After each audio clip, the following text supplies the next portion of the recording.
Okay, so making these golf ball retrieving antennas, you get it from Amazon. They're now charging like $40 for them, as you can see right there.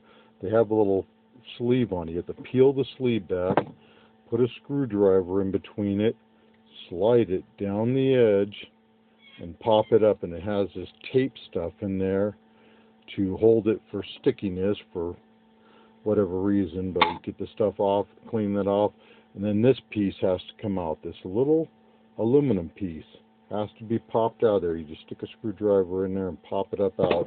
I'll do that on the next one if I can. Let's see if I might be able to even see. I just get this sticky stuff right off there.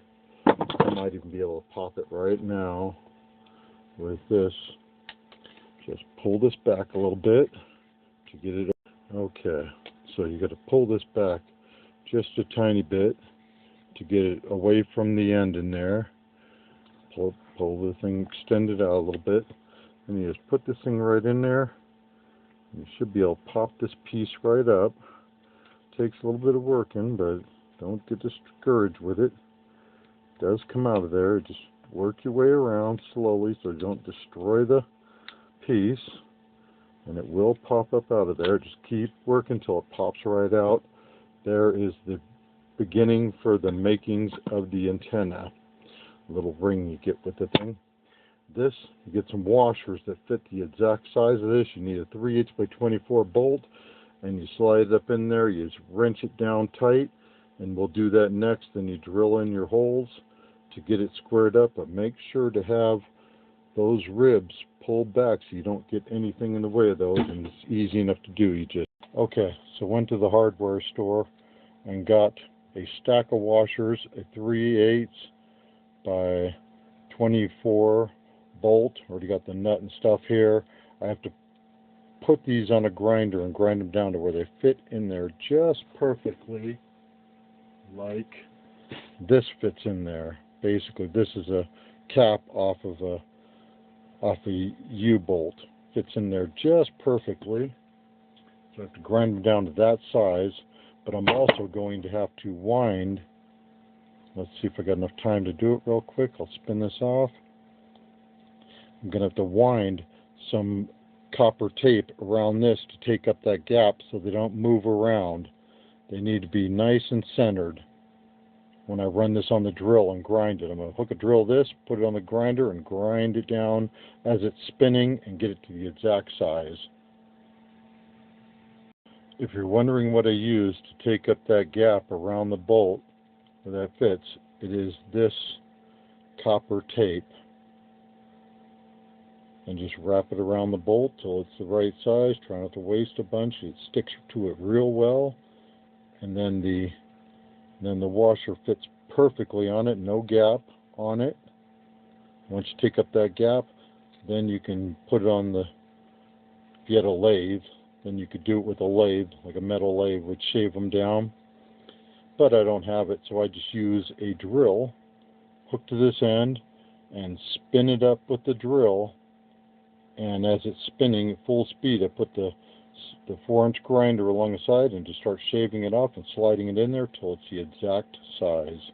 So that's what the next part of this project is. Put this on and then start shaving down the washers to be the exact size. Then I'll show you some more of how I get this finished. Okay, so that's it with it wrapped all the way around it. It took a tiny bit.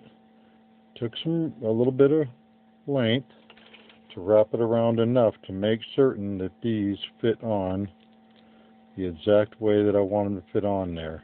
Nice and snug. So when I compress that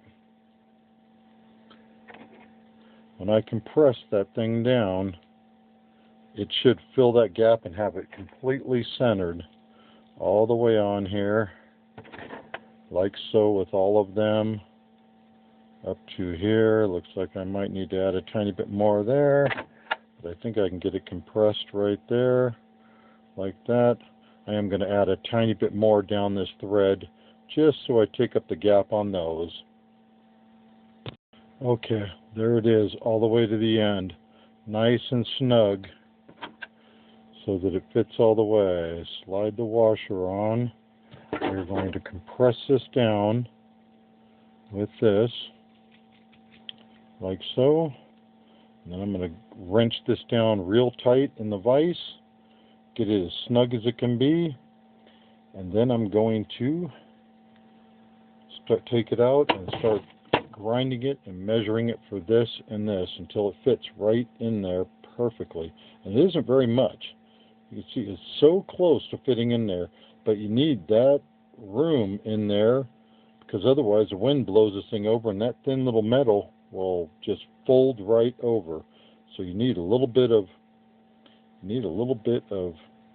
extra strength there for these to work. Just wrench it down like so. You want this thing as tight as you can get these, so you don't have to go back and deal with it again later. Get it as tight as it'll go. That's why I put a lock washer on there. That's as tight as they are going together. There is the knuckle that I'm going to be putting inside there. Now I will spin this up with the drill and start grinding this off till it's smooth and the exact size that I need to fit inside the end of that golf ball retrieving stainless steel telescoping whip. Okay, after a bit of grinding, that is what I got. Had to grind down the piece to get it in the chuck, and it fits. Whoop, get it right up here. Fits right in there, nice and snug. Just like that. Go right up to right there, even with the end of it, just like that. And then I'm going to drill through here, turn it over, drill through there. I'll take this off, and that exposes the rest of the 3/8 by 24 thread. This is cinched down very tight. Once this is drilled through, it should be solid as a rock, and it should spin perfectly like this, right onto a magnet mount, be right centered. Takes a little bit. A couple of them I made have wobbled a little bit. This one should be perfectly centered. Take your time and just run it right through very slowly. Make sure you got it even. Run it all the way through there.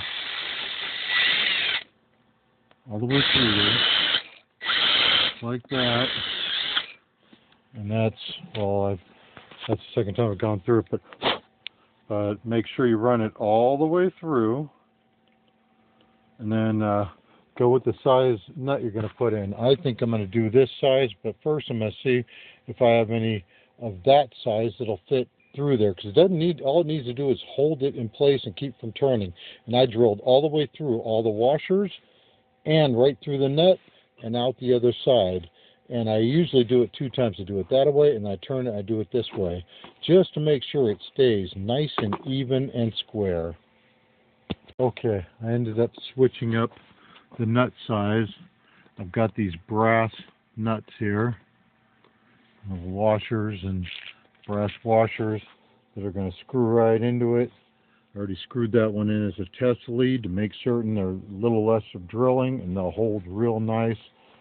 I'll get a couple of those screwed into the holes and you'll see how that looks.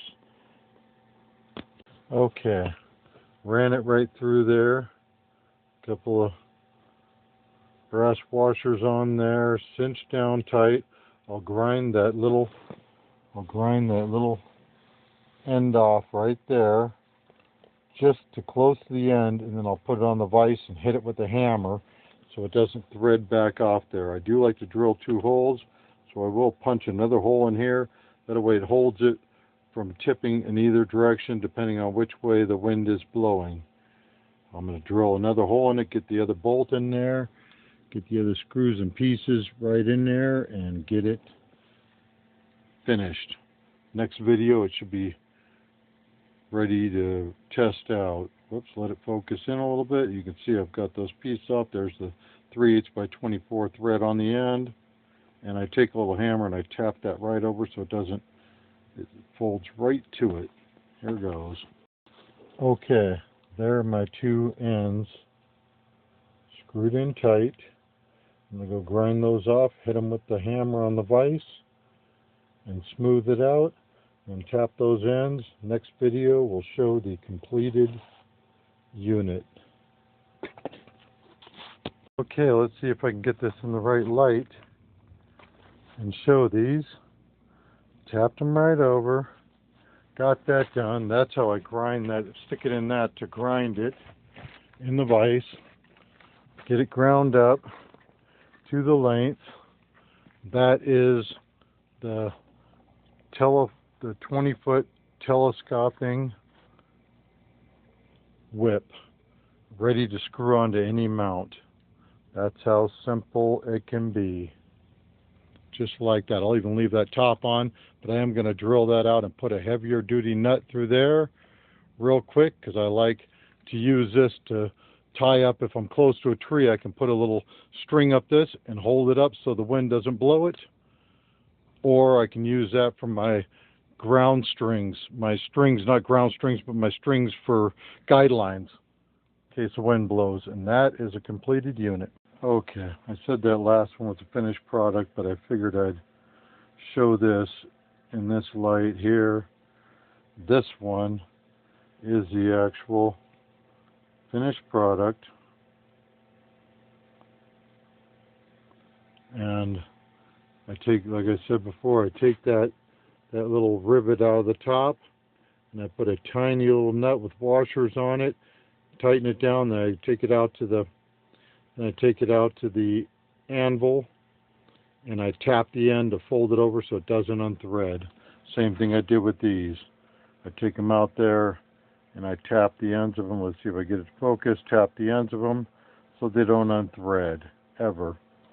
And then 3/8 by 24 thread on the end. I do still need to tap that a tiny bit, but it's almost perfectly flush, so it works out pretty good.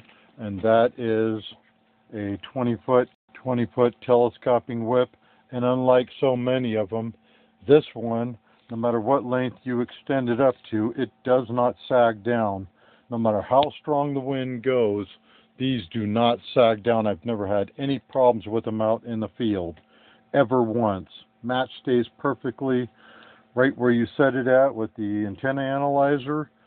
And there's another one completed and ready to put in the kit to start doing Parks on the Air and all the other fun stuff I like to do. Talk to you all later. Thanks for watching my little compilation of videos.